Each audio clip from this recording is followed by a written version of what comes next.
दोस्तों जय श्री कृष्ण। माघ मास महात्म के 7वें अध्याय की कथा।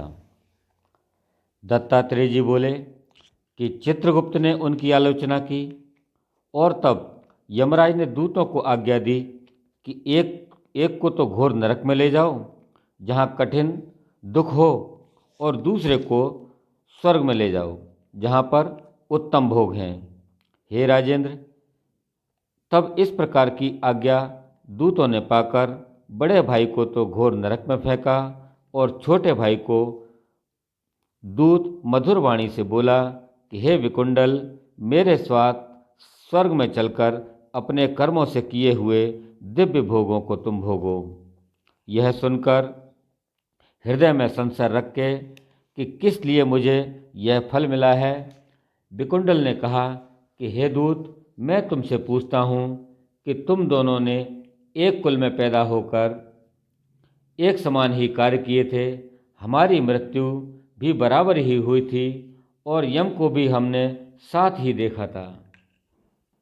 तब किस कारण से मेरे बड़े भाई को नरक में फेंका गया और मुझे स्वर्ग मिला? विकुंडल के ऐसा पूछने पर यमदूत कहने लगा कि हे विकुंडल, जिस प्रकार एक वृक्ष पर अनेक प्रकार के पक्षियों का आवागमन एवं वास होता है, उसी तरह इस संसार में पुत्र, पत्नी, बहन, भाई, माता पिता आदि का जन्म के कारण संगम होता है और जन्म कर्म को भोगने के लिए होता है। हे वैश्य, मैं प्रेम पूर्वक तुमसे सच कहता हूँ कि मनुष्य जो पूर्व भावित कर्म करता है, वह अपने किए हुए अच्छे या बुरे कर्म का ही फल समय समय पर बार बार भोगता है।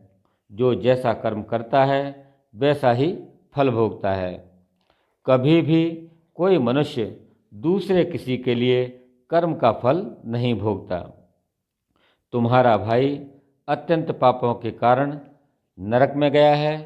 तुम धर्मात्मा हो, धर्म के कारण ही तुम स्वर्ग को प्राप्त हुए हो। तब विकुंडल ने कहा कि मैंने इस जन्म में तो पाप ही पाप किए हैं, कोई पुण्य नहीं किए हैं। हे देवदूत, मैं तो अपने पुण्य को नहीं जानता। यदि तुम मेरे पुण्यों को जानते हो तो कृपा करके मुझसे कहो। तब देवदूत बोला कि हे वैश्य, सुनो, जो पुण्य तुमने किया है मैं सब भली प्रकार से जानता हूँ, उन्हें तुम नहीं जानते। हरिमित्र का पुत्र सुमित्र ब्राह्मण वेद पाठी ब्राह्मण था। यमुना जी के तट पर उसका आश्रम था। हे वैश्यवर, उसकी तुमसे मित्रता हो गई थी। उसके साथ तुमने 2 माघ मास में समस्त पापों को दूर करने वाली शुभ निर्मल यमुना जी के जल में स्नान किया था, जिससे हे वैश्य श्रेष्ठ, तुम सब पापों से दूर हो गए तथा तुमने स्वर्ग को प्राप्त किया।